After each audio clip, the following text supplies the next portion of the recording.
नीति, तुम परेशान क्यों हो रही हो? देखो, ये सब बड़ों की बात है, वो कर लेंगे, राहुल ने नीति को समझाते हुए कहा।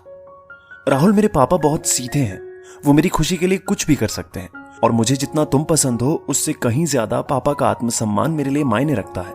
तुम्हारे माता पिता ने पापा को क्यों बुलाया है ये मुझे नहीं पता, पर मेरे पापा के आत्मसम्मान पर बात नहीं आनी चाहिए। अरे तुम कुछ ज्यादा ही सोच रही हो, ऐसा कुछ नहीं होगा, राहुल ने कहा। नीति का डर एकदम जायज था। दरअसल नीति और राहुल एक दूसरे को पसंद करते थे और दोनों की बिरादरी भी एक ही थी, तो दोनों के परिवार वाले भी शादी को राजी हो गए। पर नीति जब से राहुल के माता पिता से मिली थी तभी से उसके दिल में एक हलचल सी थी। यूं तो राहुल के माता पिता बहुत ही ज्यादा प्यार से बात कर रहे थे, पर उनका प्यार बनावटी सा था, जैसे मन में कुछ और है पर बोल नहीं रहे हैं। और आज अचानक शादी से 5 दिन पहले नीति के पापा को राहुल के घर से बुलावा आ गया, तो वो परेशान थी। सुबह से शाम हो गई, नीति के पापा वापस नहीं आए, तो नीति ने जैसे ही परेशान होकर राहुल को फोन लगाया तभी पापा आ गए। नीति कुछ पूछती कि उसके पापा हंसते हुए बोले, नीति, तेरे मामा के घर चला गया था कुछ काम से, इसलिए देर हो गई। और हाँ, तुम्हें पता है तुम्हारे मामा बोलते हैं कि वो तुम्हें कार देंगे। मैंने मना भी किया, पर बोले कि इकलौती भांजी है तो वो किसी की नहीं सुनेंगे। नीति चुप हो गई कि ये कार की बात कहां से आ गई, और जो मामी आज तक 10 रुपए नहीं दे सकी वो कार देंगी भला, ये कैसे हो गया? नीति ने पापा से पूछा, आप राहुल के घर गए थे, क्या हुआ, क्यों बुलाया था, ये तो बताओ। अरे कुछ नहीं, बस ऐसे ही, बारात कितने बजे लाएंगे, बस यही सब बातें, मैं सारा कुछ देख लूंगा, तुम ये सब मत सोचो, नीति के पापा बोले। नीति ने पापा की बात सुन तो ली, पर उसे भरोसा नहीं हो रहा था कि सिर्फ यही सारी बातें करने को ऐसे फोन किया था, और कार वाली बात उसे बिल्कुल हजम नहीं हो रही थी। तो उसने मामा जी को फोन किया, तो उन्होंने अटकते हुए कार की बात स्वीकार की और नीति को परेशान ना होने के लिए कहा। नीति ने राहुल से पूछा तो उसने भी कुछ सही से नहीं बताया, ऐसा लग रहा था कि जैसे टाल रहा हो। अब नीति बहुत ज्यादा ही परेशान थी। रात में सब जल्दी सो गए क्योंकि कल से शादी की रस्में चालू होनी थी, पर नीति की आंखों में नींद नहीं थी, तो वो अपने कमरे से बाहर निकली तो पापा के कमरे से कुछ आवाज सुनकर रुक गई, और जो बात उसके कान में पड़ी उसके पैर के नीचे से जमीन खिसक गई। राहुल के पिता ने उसके पापा से शादी में कार की डिमांड की थी, और डिमांड पूरी ना होने पर शादी तोड़ने की धमकी भी दी थी, जिससे उसके पापा बहुत परेशान थे, क्योंकि पहले ही उन्होंने इस शादी के लिए काफी लोगों से उधार ले रखा था। अब कार के लिए वो घर गिरवी रख रहे थे। नीति रो पड़ी और भागते हुए अपने कमरे में जाकर रोने लगी कि वो कितनी स्वार्थी है। एक उसके प्यार के लिए उसके पापा सड़क पर आने को तैयार हैं, और वो उनकी बेबसी पर अपना घर बसा रही है, सिर्फ इसलिए क्योंकि वो राहुल से प्यार करती है। नीति रात भर नहीं सोई, पर क्या करे, कुछ समझ नहीं आ रहा था। अगले दिन तिलक की रस्म थी। सब राहुल के घर गए थे, सिर्फ नीति को छोड़कर। जैसे ही वहां तिलक देने की रस्म शुरू होने वाली थी कि एक आवाज गूंज उठी, रुक जाइए पापा। सब लोग आवाज की तरफ मुड़ गए। बहुत रिश्तेदार थे, सबके बीच से नीति आगे निकली। सब एकदम चुप कि दुल्हन यहां पर क्या कर रही है।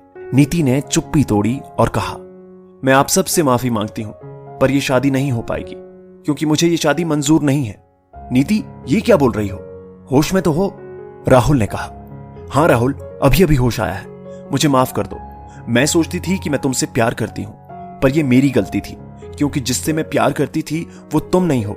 वो राहुल मेरी इज्जत करता था, मेरी आंखों में आंसू नहीं देख सकता था, लेकिन तुमसे शादी से पहले इतना रो रही हूं तो बाद में क्या होगा? नीति बोली। मैंने तुमसे क्या कहा, मैं तो सब कुछ तुम्हारी खुशी के लिए कर रहा हूं, राहुल बोला।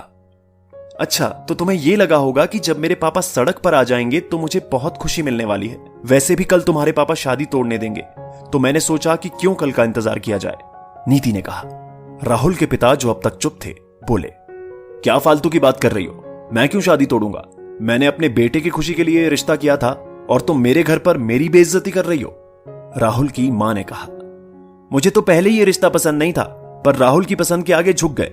क्यों भाई साहब, यही संस्कार दिए आपने अपनी बेटी को?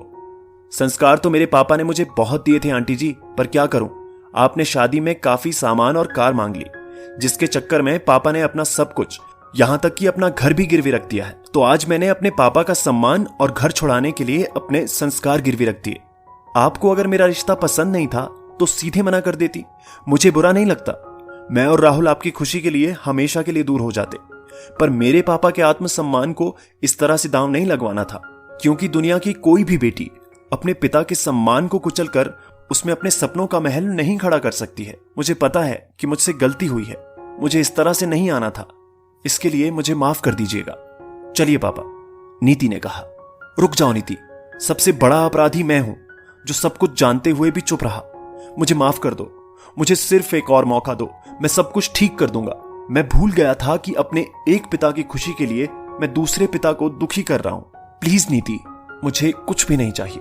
राहुल ने नीति को कहा।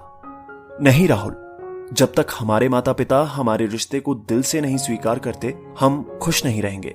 अच्छा होगा हम एक दूसरे को भूल जाएं, नीति ने कहा। और अगर माता पिता खुश होकर कहें कि हमें यह रिश्ता स्वीकार है, हमें माफ कर दो बेटी, हम तो सिर्फ एक बहू ला रहे थे, ये नहीं देख पा रहे थे कि हमें तो भगवान हीरे जैसी बेटी दे रहे हैं। हमारे कोई बेटी नहीं है, शायद इसीलिए बेटी की कीमत नहीं समझ पाए। जो बेटी अपने पिता के लिए अपनी खुशी, अपना सम्मान दांव पर लगा सकती है, वो बेटी तो अपने आप में ही दहेज है। अपने इस पिता की गलती को माफ कर दो, राहुल के पिता ने कहा। अरे अंकल, ऐसा नहीं कहिए, मुझे बस आपका आशीर्वाद चाहिए, माफी नहीं, नीति ने कहा। आज नीति के पापा का सर फक्र से उठा था। उनकी आंखों में खुशी के आंसू थे। भरे गले से बोले, मेरी बेटी इतनी बहादुर है, मुझे तो पता ही नहीं था। राहुल को अपनी पसंद पर गर्व था। दोनों की शादी हो गई और चली गई नीति अपने ससुराल। लेकिन इस बार नीति के पापा एक मजबूर पिता नहीं थे, बल्कि समाज में सर उठाकर चल सके ऐसे पिता थे। दोस्तों, दहेज लेना और देना दोनों ही अपराध है, और अगर नहीं रोका गया तो वो दिन दूर नहीं जब लोग लड़की पैदा ही नहीं करेंगे तो हम कहां से बहू लाएंगे। इसलिए इस कुप्रथा को जितना जल्दी खत्म किया जाए उतना अच्छा है। दोस्तों, आपकी इस वीडियो के बारे में क्या राय है, नीचे कमेंट करके जरूर बताइएगा। और अगर आपको ये वीडियो पसंद आए तो इस वीडियो को लाइक करिएगा, शेयर करिएगा ज्यादा से ज्यादा लोगों तक। और ऐसे ही और भी इंस्पिरेशनल वीडियो के लिए सब्सक्राइब करें हमारे YouTube चैनल को और Facebook पर फॉलो करें हमारे पेज को। धन्यवाद।